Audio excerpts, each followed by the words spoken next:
పరమేశ్వరుడు ఏదో ఒక గొప్ప శక్తిని ఇవ్వకుండా ఉండడు.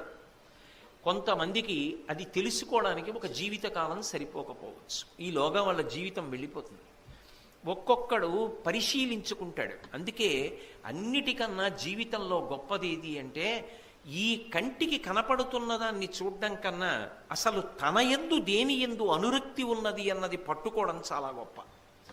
నాకు అసలు ఏదంటే అనురక్తి, దేని మీద నాకు అనురక్తి ఉందో దాన్ని పట్టుకుని అల్లుకోవడం నాకు చాలా తేలిక.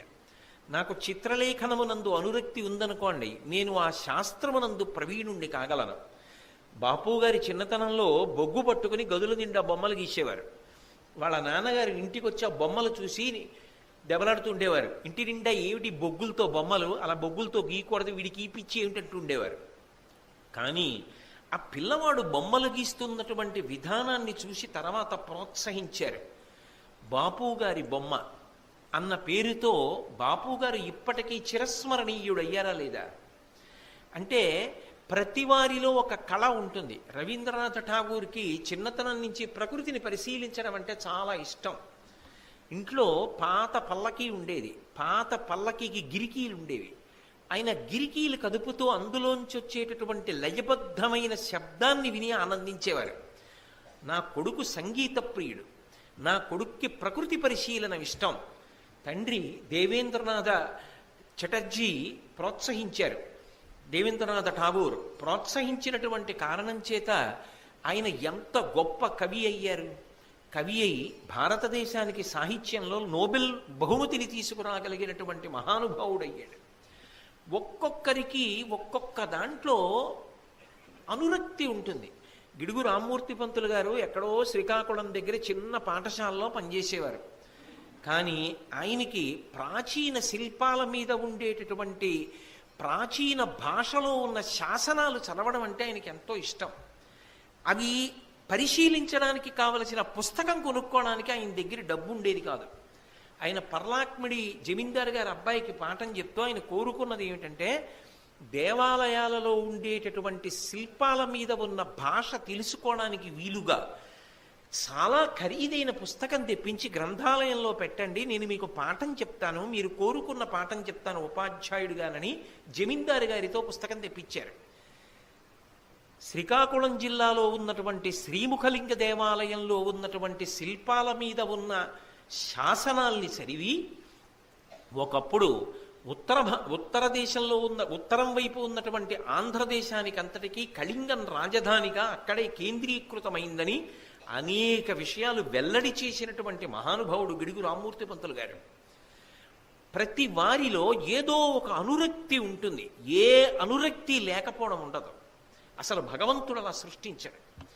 సంగీతం మీదన్నా ఉంటుంది, ఓ బొమ్మ గీయడం మీద ఉంటుంది, ఓ మంచి మాట చెప్పడం మీద ఉంటుంది, కొందరికి పుస్తక పఠనం మీద ఉంటుంది, కొందరికి తాము కష్టపడి చదువుకున్నది 10 మందికి చెప్పడంలో సంతోషం ఉంటుంది.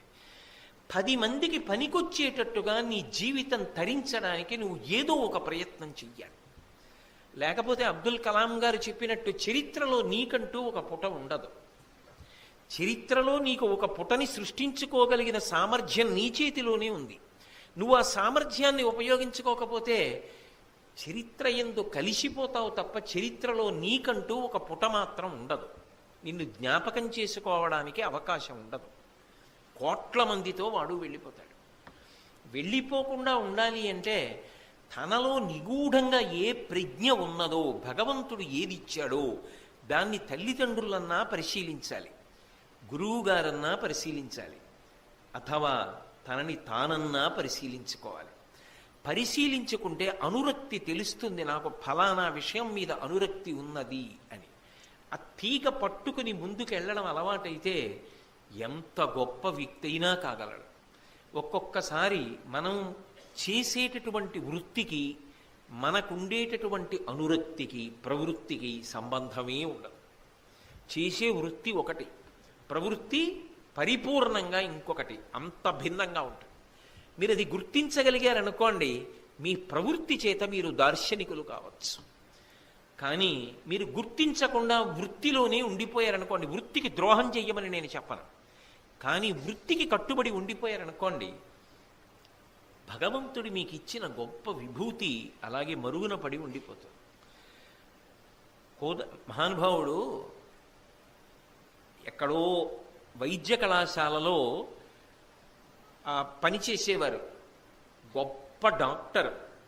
అయితేనే ఆయనలో సంగీతం మీద గొప్ప అనురక్తి ఉంది అని గుర్తించారు. గుర్తించి దానిలో సాధన చేశారు శ్రీపాద పినాకపాణి గారు. నేదునూరి కృష్ణమూర్తి గారికి కూడా గురుస్థానంలో ఉండి ప్రాణం పోయేటప్పుడు కూడా మహానుభావుడు దగ్గరికి వచ్చి నిలబడినటువంటి శిష్యులందరితోటి త్యాగరాజస్వామి వారి పంచరత్న కీర్తనలు పాడిస్తూ ఆ వయస్సులో ఇంచుమించు 100 సంవత్సరముల వయస్సులో కూడా తాను శాస్త్రీయ సంగీతం పాడుతూ ఆ సంగీతంలోనే సాధన చేసి సామవేదంలో తరించిపోయి పరదేవత యందు ఐక్యమైపోయారు. నేదునూరి కృష్ణమూర్తి గారు విశాఖపట్టణ వాసి, 2-3 సంవత్సరాల క్రితం శరీరత్యాగం చేశారు. ఆఖరి ఊపిరి వరకు అలా సంగీత సాధన చేస్తూ సంగీతంలో పరదేవతని ఉపాసన చేస్తూ తరించిపోయి వెళ్ళిపోయారు. వాళ్ళ వృత్తి వేరు. శ్రీపాద పినాకపాణి గారు వృత్తి చేత వైద్యుడు, కానీ ఒక వైద్యుడుగా శ్రీపాద పినాకపాణి గారి జ్ఞాపకం కన్నా శ్రీపాద పినాకపాణి గారు అనేటప్పటికీ ఆయన చేసినటువంటి సంగీత సేవ జ్ఞాపకం ఉండిపోతుంది. అంటే లోపల ఉండేటటువంటి తృష్ణ, ఏదో ఆర్తి, ఏదో జిజ్ఞాస, ఏదో విభూతి భగవంతుడు ఉంచుతాడు. దాన్ని నువ్వు పట్టుకోవడంలో ఉంటుంది. అది పట్టుకోగలిగితే ఎంత గొప్ప శిఖరాలైనా అధిరోహించవచ్చు. కానీ ప్రతిబంధకాలు ఉంటాయి, కష్టం ఉంటుంది, అంత తేలిక కాదు. వృత్తికి ప్రవృత్తికి మధ్యలో ఘర్షణ ఉంటుంది. ఒక వృత్తిలో ఉన్నవాడు ఒక ప్రవృత్తిలో రాణించాలి అంటే తనకున్న వ్యక్తిగత సమయాన్ని చాలా కేటాయించేసేయాలి. కేటాయించేసి ఎంతో సాధన చెయ్యాలి. ఒక్కొక్కసారి మనసు ఎదురు తిరుగుతుంది. ఎవరి కోసం ఈ కష్టం, ఎందుకు ఇంత కష్టం, నలుగురితో పాటు నేను సుఖపడితే పోలా అనిపిస్తుంది. కాదని నిలబడగలగడానికి ధృతిని పెంచుకోవడానికి ఆలంబనంగా అప్పుడే మహాత్ముల జీవితాలు గురువు అవసరమవుతాయి. అవి దృష్టిలో పెట్టుకుని నిలబడగలిగితే ఆయన మాత్రమే. నాని పాల్కీవాలా చెప్పినట్టు members of the dominant minority అన్నాడు పాల్కీవాలా. మహానుభావుడు ఎంత గొప్ప మాట అన్నాడు. అలాంటి వాళ్ళు వేళ్ల మీద లెక్క పెట్టగలిగిన వాళ్లే ఉంటారు.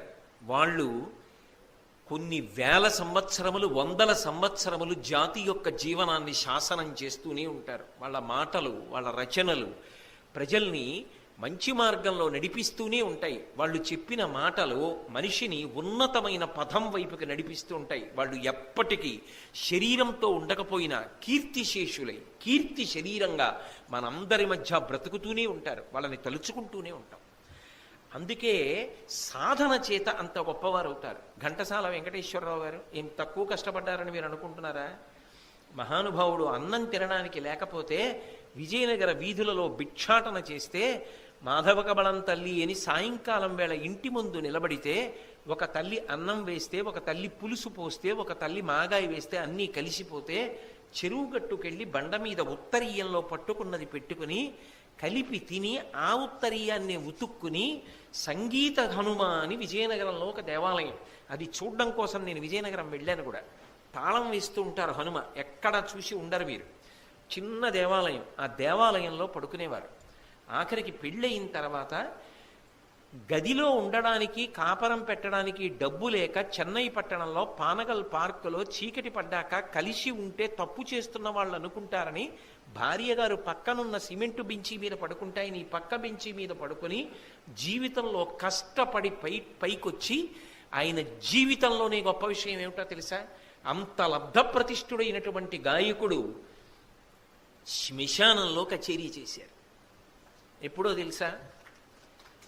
ఆంధ్ర రాష్ట్రానికి స్వాతంత్ర్యం అంటే నా ఉద్దేశం రాష్ట్రం ఏర్పడడం కోసమని ప్రయత్నం చేసి ఆమరణ నిరాహార దీక్ష చేసి పొట్టి శ్రీరాములు గారు శరీరాన్ని వదిలిపెట్టేస్తే ఆయన శరీరం శ్మశానానికి వెళ్లే లోపల దేశభక్తి గీతాలతో శ్మశానంలో కచేరీ చేశారు ఘంటసాల వెంకటేశ్వరరావు గారు. ఏ విజయనగరంలో ఆయన మాధవ కబళం అంటూ అన్నం తిన్నారో ఆ విజయనగర పుర వాసులందరూ పరమ సంతోషంతో ఆయన్ని తీసుకొచ్చి కచేరీ చేయమని అడిగితే నేను ఏ హనుమ దేవాలయంలో పడుకున్నానో అక్కడే కచేరీ చేస్తానని వేదిక వేయించుకుని విజయనగర పురప్రజలందరూ క్రిక్కిరిసిపోయి ఉండగా తంబూరా పట్టుకుని కచేరీ చేశారు. అవి జీవితాలు, అవి స్ఫూర్తిదాయకాలు. ఇప్పటికీ తిరుమల వెడితే ఆయన భగవద్గీత వినపడుతూనే ఉంటుంది. ఇప్పటికీ ఇక్కడ భారతం చెప్పడానికి వస్తే ఆయన భగవద్గీత వినపడుతూనే ఉంటుంది. వాళ్ళు కంఠం చేత అజరామర స్థానమును పొందేశారంతే. ఆయన శరీరం వెళ్ళిపోయింది, ఆయన మాత్రం అలాగే ఉండిపోయారు. వాళ్ళందరూ కష్టాలు పడలేదు, పువ్వులు పరిచిన మంచాల మీద పడుకున్నవారు అని మీరు అనుకోకండి. ఎస్పి బాలసుబ్రహ్మణ్యం గారి తండ్రి హరికథలు చెప్పేవారు. ఆఖరికి పిల్లల్ని తీసుకెళ్ళి పెడితే పిల్లలు ఏడిచే లోపల హరికథ చెప్పి గబగబా ఇంటికి వచ్చి వంట చేసి పిల్లలకి పెట్టి పడుకునేవారు. నెల్లూరులో హరికథ చెప్పడానికి వెడితే పిల్లల్ని ఎలా పోషిస్తావయ్యా, పెద్ద భార్య మరణించారు ఆయనకి అని తన కూతురునిచ్చి పెళ్లి చేశాడు ఒక ఆయన. ఆమె బాలసుబ్రహ్మణ్యం గారి తల్లి. అంత కష్టపడిన కుటుంబంలోంచి పైకొచ్చి ఇంజనీరింగ్ చదువుకుని గంధర్వగానం చేసి ఇప్పటికీ 7 వయసులో కూడా కంఠం విప్పితే ఏమి గానం. మొన్నను నేను బెంగళూరు వెళ్ళినప్పుడు ఆయన కూడా వేదిక మీద, ఒక వేదిక మీదే ఉన్నాం. నేను ఆ వినయం, అంత గొప్పవారై కూడా అంత అంతర్జాతీయ ప్రతిష్ట పొందిన వ్యక్తి నేను ప్రవచనం చేసే ముందు మీరు 1-2 పద్యాలు పాడితే సంతోషిస్తాను అంటే, మీరు అడిగారు కాబట్టి తప్పకుండా పాడతానని మైక్ తీసుకుని ఆయన పద్యాలు పాడి అక్కడ కూర్చుని ప్రవచనం విని వెళ్ళారు. ఒక చిన్న గదిలో ఆయన ఆ రోజు ఉండిపోయారు. అవి జీవితాలు. ఎంత వినయం. ఏదో ప్రతి చిన్నదానికి ఏదో ఇంత విభూతి ఉండేటప్పటికి ఎగిరిగిరి పడిపోవడం, అహంకారంతో జీవించడం, ఏమి జీవితాలవి? అలా ఉండకూడదు. కాబట్టి అథవా నేను ప్రతిపాదన చేసేది ఇది అంటే, భగవంతుడు ప్రతివారి యందు ఏదో ఒక విభూతిని ఉంచుతాడు, కొందరి యందే ఉంచుతాడు అన్నది అసత్యం. కట్టెలు కొట్టడంలో కూడా నైపుణ్యంతో కొట్టేవాడు ఉంటాడు, ఇల్లు కట్టడంలో కూడా అందంగా కట్టేవాడు ఉంటాడు, తలుపు చెక్కడంలో కూడా అలా చెక్కేవాడు ఉంటాడు. ఎవడి ప్రతిభ వాడిది, ఎవడి రంగం వాడిది. ఎవరినీ తక్కువ అనడానికి వీల్లేదు. ఒక్కొక్క తల్లి చింతపండు పిసికిన చెయ్యి కడుక్కున్న నీళ్లతో చారు పెడితే అమృతంలా ఉంటుంది ఆవిడ వంట.